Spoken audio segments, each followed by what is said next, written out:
Au Maroc, les petites et moyennes entreprises représentent plus de 90% du tissu économique. Déjà fragilisées par la conjoncture mondiale, elles subissent de plein fouet les répercussions des nouvelles taxes imposées par les États-Unis. Pour nombre d'entre elles, ces mesures constituent une menace directe à leur survie.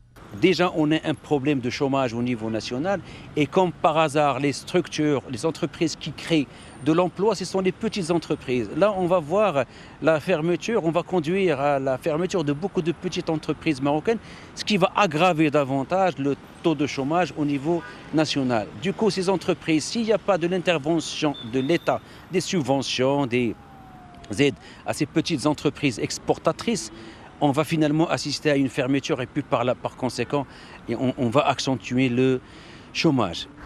Mais au-delà de l'impact sur le tissu entrepreneurial, ces décisions soulèvent également des interrogations sur le respect des engagements commerciaux internationaux.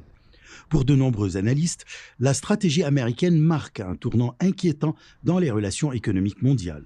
Je crois que l'imposition de ces tarifs par l'administration américaine créera des problèmes économiques qui augmenteront le déficit commercial en faveur des États-Unis d'Amérique. La guerre commerciale est une forme de chaos et de non-respect des accords internationaux, en particulier ceux liés aux exigences et aux dispositions de l'accord de libre-échange mondial. Ce bouleversement dans les échanges internationaux n'affecte pas uniquement le Maroc. Les experts marocains confirment que ces mesures protectionnistes auront un impact négatif significatif sur l'économie américaine elle-même. Le reste du monde observe avec inquiétude une montée du protectionnisme dont les conséquences risquent d'être durables. À terme, c'est l'ensemble des chaînes de valeur mondiales qui pourraient être désorganisées.